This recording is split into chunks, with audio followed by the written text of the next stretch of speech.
ದಾವಣಗೆರೆಯ ಪಂಚಮಸಾಲಿ ಪೀಠ ಇವತ್ತು ರಣರಂಗವಾಗಿ ಬದಲಾಗಿತ್ತು.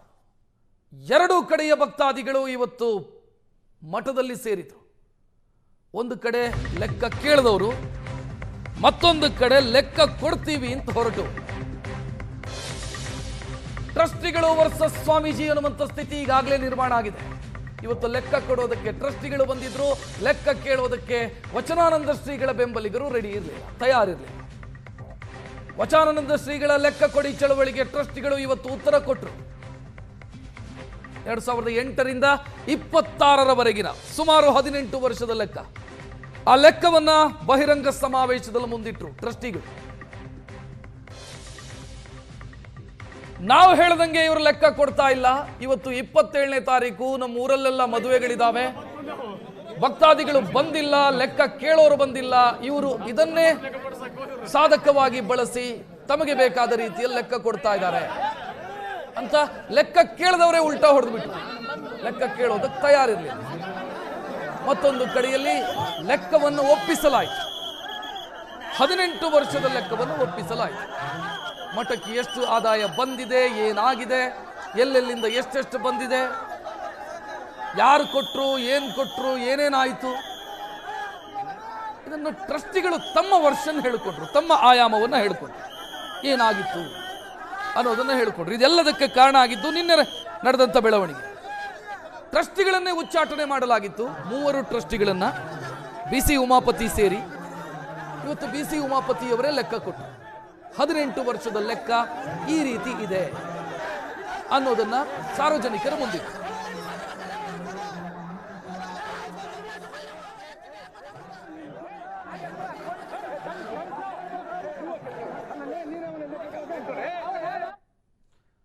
ಇನ್ನು ಪಂಚಮಸಾಲಿ ಪೀಠದಲ್ಲಿ ಲೆಕ್ಕ ಕೊಡೋ ಸಮಾವೇಶದಲ್ಲಿ ಹೈ ಡ್ರಾಮಾ ಸೃಷ್ಟಿಯಾಯಿತು. ಲೆಕ್ಕ ಕೊಡೋದಕ್ಕೆ ಬಂದಂತ ಟ್ರಸ್ಟಿಗಳಿಗೆ ಶ್ರೀಗಳ ಬೆಂಬಲಿಗರು ವಿರೋಧ ಮಾಡಿ ಲೆಕ್ಕ ಕೊಡೋ ಸಮಾವೇಶದ ವೇದಿಕೆಗೆ ನುಗ್ಗಿದ್ರು. ಒಂದು ಹಂತದಲ್ಲಿ ಬೆಂಬಲಿಗರು, ಶ್ರೀಗಳ ಬೆಂಬಲಿಗರು ಹೇಳ್ತಾ ಇರೋದು, ನಾವು ಕೇಳಿದ್ದು ಧರ್ಮದ ಲೆಕ್ಕ, ಕೃಷ್ಣನ್ ಲೆಕ್ಕ ಕೇಳಿಲ್ಲ. ಈಗ ಲೆಕ್ಕ ಕೊಡ್ತಾ ಇರೋದು ಆತುರಾತುರವಾಗಿ ಲೆಕ್ಕ ಕೊಡ್ತಾ ಇದ್ದಾರೆ ಅಂತ. ಟ್ರಸ್ಟಿಗಳು ಹೇಳಿದ್ದು, ಲೆಕ್ಕ ಕೊಡ್ತೀವಿ, ಲೆಕ್ಕ ಕೇಳಿಸ್ಕೊಂಡು ಹೋಗ್ಬಿಡಿ, ನಿಮ್ಮನ್ನಂತೂ ನಾವು ಉಚ್ಚಾಟನೆ ಮಾಡಿದ್ದೀವಿ, ಲೆಕ್ಕ ಕೇಳಿದ್ರಲ್ವ ಲೆಕ್ಕ ಕೊಡ್ತೀವಿ, ಲೆಕ್ಕ ಏನಿದೆ ಅದರ ಡೌಟ್ ಏನಾದರೂ ಇದ್ರೆ ಕೇಳಿಸ್ಕೊಳ್ಳಿ, ಕ್ಲಾರಿಫಿಕೇಶನ್ ಕೊಡ್ತೀವಿ, ಆ ನಂತರ ನೀವು ಮಠದಿಂದ ಎದ್ದು ಹೋಗಿ, ನಿಮ್ಮನ್ನ ಉಚ್ಚಾಟನೆ ಮಾಡಲಾಗಿದೆ. ಸೊ ಇದು ಮಠದಲ್ಲಿ ಬಿಗುವಿನ ವಾತಾವರಣಕ್ಕೆ ಕಾರಣ ಆಯಿತು. ಗಲಾಟೆ ಆಯಿತು, ಗದ್ದಲ ಆಯಿತು, ವಾಗ್ವಾದಗಳಾಯಿತು. ಒಂದು ಹಂತದಲ್ಲಿ ಟ್ರಸ್ಟಿಗಳು ಬಂದಾಗ ಅವರನ್ನ ಕಳ್ಳರು ಅಂತ ನಿಂದಿಸುವಂತ ಕೆಲಸ ಆಯಿತು. ಇದರ ಮಧ್ಯೆ ವಚನಾನಂದ ಶ್ರೀಗಳು ಕಲ್ಲು ಸಕ್ಕರೆ ಎಲ್ಲ ಹಂಚಿದ್ರು, ತಮ್ಮ ಬೆಂಬಲಿಗರಿಗೆ ಸಿಹಿ ಹಂಚಿದ್ರು.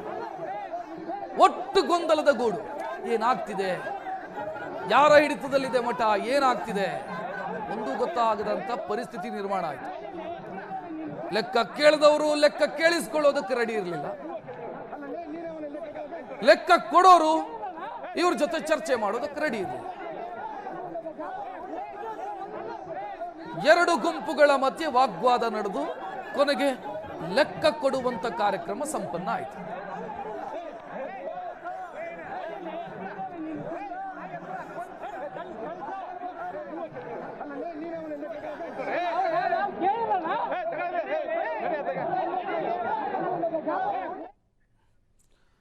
ಇನ್ನು ಇಲ್ಲಿ ಯಾರು ಸರಿ, ಯಾರು ತಪ್ಪು, ಯಾರ ಆರೋಪ ನಿಜವಾಗಿದೆ, ಯಾರ ಆರೋಪದಲ್ಲಿ ಹುರುಳಿಲ್ಲ, ಇದೆಲ್ಲದರ ಬಗ್ಗೆ ಭಕ್ತಾದಿಗಳ ಮಧ್ಯೆ ಚರ್ಚೆಗಳು ನಡೀತಾ ಇದೆ. ನಮ್ಮ ಜೊತೆಗೆ ಈಗ ಮಾತನಾಡೋದಕ್ಕೆ ಡಾಕ್ಟರ್ ರಾಜ್ಕುಮಾರ್, ಮಠದ ಆಡಳಿತಾಧಿಕಾರಿ, ಸ್ವಾಮೀಜಿ ವಚನಾನಂದ ಶ್ರೀಗಳ ಪರ ಇದ್ದಾರೆ. ಇವರು ನೇರ ಸಂಪರ್ಕದಲ್ಲಿದ್ದಾರೆ. ಡಾಕ್ಟರ್ ರಾಜ್ಕುಮಾರ್ ಅವರೇ ನಮಸ್ಕಾರ.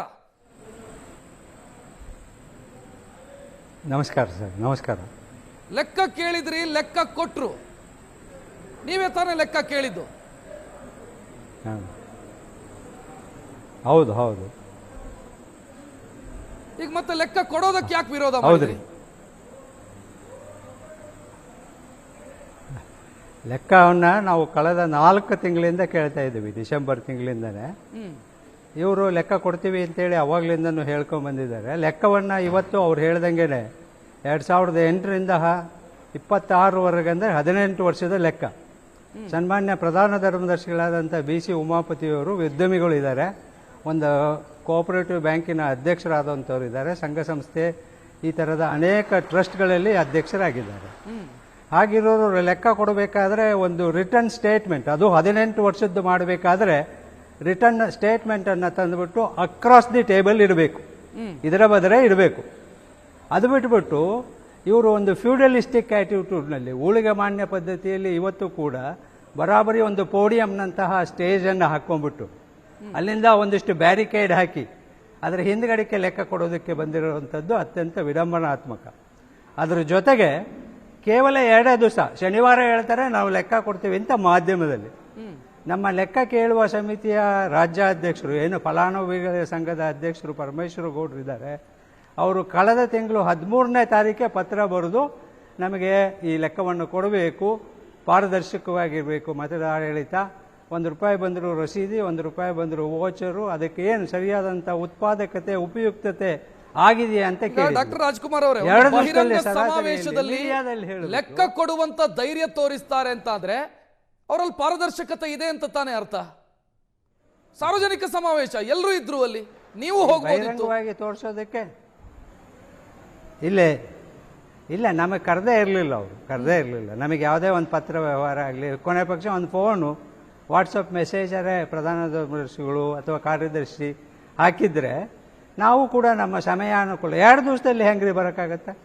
ಜೊತೆಗೆ ಲೆಕ್ಕ ಅವ್ರಿಗೆ ಗೊತ್ತಿದೆ, ಈ 18 ವರ್ಷಗಳ ಲೆಕ್ಕ ಸುಮಾರು ಕೋಟಿಗಳ ಒಂದು 60 ಕೋಟಿ ರೂಪಾಯಿಗಳ ವ್ಯವಹಾರ. ಅದನ್ನೆಲ್ಲ ಪರಿಶೀಲನೆ ಮಾಡಬೇಕಾದ್ರೆ ಒಂದು ಬುಕ್ಲೆಟ್ ಕೊಟ್ಬಿಟ್ಟು ನಾವು ನೋಡಿ ಯಾರು ಹೆಸರು ಕೊಟ್ಟು ಇದ್ದಾರೆ, ಯಾರು ಬಿಟ್ಟಿದ್ದಾರೆ, ಯಾವುದಿಲ್ಲ ಅಂತಕ್ಕಂಥ ವಿಷಯವನ್ನು ಕೇಳಬೇಕಾಗಿತ್ತು. ಸೊ ಬಹಳ ವಿಡಂಬನಾತ್ಮಕವಾಗಿ ಆ ಲೆಕ್ಕ ಕೊಡುವಂಥ ಚಳವಳಿ ಉತ್ತರ ಕೊಡುವಂಥ ಪ್ರಯತ್ನ ಮಾಡಿದರು. ಅಲ್ಲಿ ತಾವೇ ಮಾಧ್ಯಮದಲ್ಲಿ ನೋಡಿದಿರಿ, ಎಲ್ಲ ಜನರು ಖಾಲಿ ಇದ್ರು, ಸ್ಟೇಜ್ ಮೇಲೇನೆ ಜನ ಜಾಸ್ತಿ ಇದ್ರಿಗಿಂತ. ಅವ್ರ ಹಿಂಬಾಲಕರು ಟ್ರಸ್ಟಿಗಳು ಬರಬೇಕಾಗಿತ್ತು, 12 ಜನ ಟ್ರಸ್ಟಿಗಳು ಇರ್ತಕ್ಕಂಥದ್ದು, ಒಂದು 30 ಜನ ವೇದಿಕೆ ಮೇಲೆ ಕೂತ್ಕೊಂತಾರೆ. ಏನ್ ಲೆಕ್ಕ ಕೊಡ್ತಾರೆ, ಯಾರು ಕೊಡ್ತಾರೆ? ಮಾತಾಡಿದವರೆಲ್ಲರೂ ಟ್ರಸ್ಟಿಗಳಲ್ಲ, ಬೇರೆ ಬೇರೆ. ಅಲ್ಲ, ನಿಮ್ಗೆ ಅನುಮಾನಗಳಿದ್ರೆ ಬಗೆಹರಿಸಿಕೊಳ್ಳೋದಕ್ಕೆ ಅವಕಾಶಗಳಿತ್ತಲ್ವಾ? ಹೇಳಿ ಸರ್.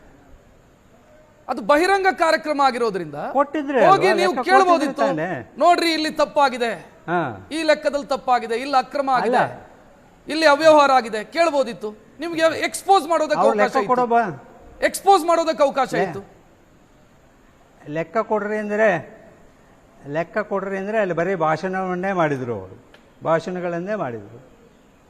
ಅದು ಬಿಟ್ಬಿಟ್ರೆ ಲೆಕ್ಕ ಏನು ಕೊಡುವಂತ ಕೆಲಸ ಮಾಡಿಲ್ಲ. ಒಂದು 4-6 ದಾನಿಗಳ ಹೆಸರನ್ನು ಓದಿದ್ದಾರೆ, ಅದನ್ನ ನಾವೇನು ಬರ್ಕೊಂತ ಕೂತ್ಕೊಳ್ಳೋಣ, ಅದನ್ನ ಯಾರು ಕೊಟ್ಟಿದ್ದಾರೆ ಯಾರಿಲ್ಲ ಅಂತ ಹೇಳಿ. ಈಗ ಡೌಟ್ ಇರೋದು ನಿಮ್ಗೆ ಒಂದು ವ್ಯವಹಾರ ಜ್ಞಾನ ಇರುವಂತರು ಒಂದು ಸಣ್ಣ ಬುಕ್ಲೆಟ್ ಮಾಡಬೇಕು.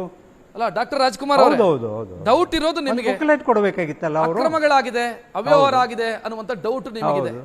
ಆ ಡೌಟ್ ಬರೋದಕ್ಕೆ ಒಂದು ಪ್ರಬಲವಾದ ಕಾರಣಗಳು ಇರಬಹುದು ನಿಮ್ಮ ಬಳಿ. ಇಂಥ ಕಾರಣ ಇದೆ ಅಂತ ನಿಮ್ಗೆ ಅನಿಸಿರಬಹುದು. ಆ ಕಾರಣಗಳನ್ನು ಇವತ್ತು ಪ್ರಸ್ತಾಪ ಮಾಡಬಹುದಿತ್ತು ಬಹಿರಂಗ ವೇದಿಕೆಯಲ್ಲಿ. ಇದಾವೆ ಬಹಿರಂಗ ವೇದಿಕೆಯಲ್ಲೇ ಕೇಳಬಹುದಿತ್ತು. ಈಗಾಗಲೇ ಅವ್ರ ಹತ್ರ ಪ್ರಸ್ತಾಪ ಮಾಡಿದೀವಿ. ಇವತ್ತು ಅವ್ರು ಬಂದಿದ್ದ ಉದ್ದೇಶವೇ ಬೇರೆ ಇತ್ತು. ಈ ರೀತಿ ನಮ್ಮನ್ನ ಅಲ್ಲಿ ಹೋದ್ರೂ ಕೂಡ ತಡೆಯುವಂತ ಕೆಲಸವನ್ನೇ ಮಾಡ್ತಾ ಇದ್ರು. ಜೊತೆಗೆ ಆಹ್ವಾನವೇ ಇರಲಿಲ್ಲ. ಆಹ್ವಾನ ಇಲ್ದಲ್ಲೇ ಇರೋ ಜಾಗಕ್ಕೆ ಹೋಗುವಂತರು ಕರೆಯದೆ ಬರುವವನಿಗೆ ಏನ್ ಮಾಡಬೇಕು ಅಂತೇಳಿ ಸರ್ವಜ್ಞನೇ ಹೇಳ್ಬಿಟ್ಟಿದ್ದಾನೆ.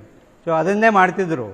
ಅಲ್ಲ, ಹಾಗಾಗಿ ಶುಭ ಸಮಾರಂಭ ಆಗಿರ್ಲಿಲ್ಲ, ಲೆಕ್ಕ ಕೊಡುವಂತ ಲೆಕ್ಕಕ್ಕೆ ಲೆಕ್ಕ ಕೊಡಿ ಅಭಿಯಾನಕ್ಕೆ ಉತ್ತರ ಕೊಡುವಂತ ಕಾರ್ಯಕ್ರಮ ಆಗಿತ್ತು. ಅದಕ್ಕೆ ಆಹ್ವಾನ ಕೊಡಬೇಕಾದ ಅಗತ್ಯ ಇಲ್ಲ. ಯಾಕಂತಂದ್ರೆ ಪ್ರಸ್ತಾಪ ಮಾಡಿದವ್ರೆ ನೀವು, ಲೆಕ್ಕ ಸರಿ ಇಲ್ಲ ಅಂತ ಹೋಗಿ ಕೇಳಬಹುದಿತ್ತು ನೀವು, ಕೊಡ್ರಿ ಲೆಕ್ಕ ಅಂತ. ಪತ್ರ ವ್ಯವಹಾರ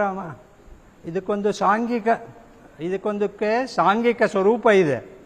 ಸಾಂಘಿಕ ಸ್ವರೂಪ, ಅವರು ಟ್ರಸ್ಟು ಕೂಡ ಒಂದು ಸಾಂಘಿಕ ಸ್ವರೂಪ, ನಾವು ಲೆಕ್ಕ ಕೊಡೋ ಅಭಿಯಾನ ಸಮಿತಿಯವರು ಕೂಡ ಒಂದು ಸಾಂಘಿಕ ಸ್ವರೂಪ. ಗೊತ್ತಾಯ್ತಲ್ಲ?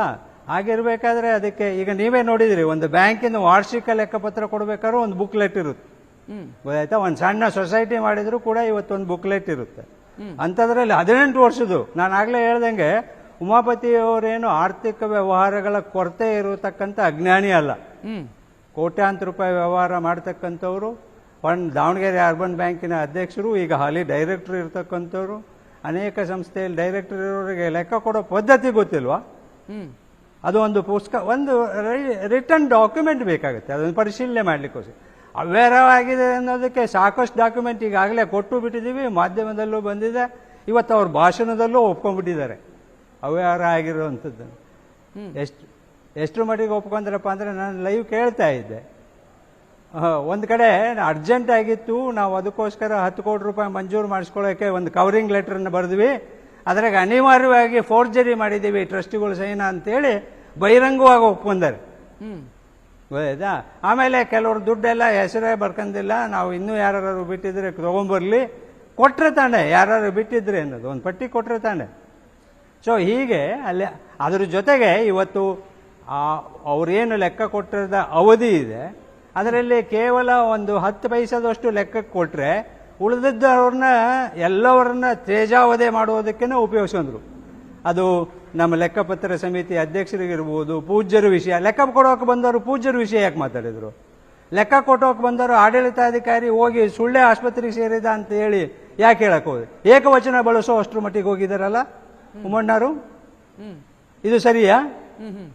ಲೆಕ್ಕ ಕೊಡ್ರಿ ಇನ್ನರು ಉಳಿದ ವಿಷಯಗಳನ್ನ ಯಾಕೆ ಮಾತಾಡಿದ್ರು?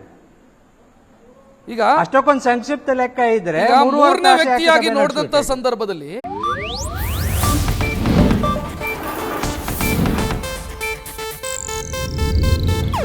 ಇದು ಏಷ್ಯಾನೆಟ್ ನ್ಯೂಸ್ ನೆಟ್ವರ್ಕ್ ಪ್ರಸ್ತುತಿ.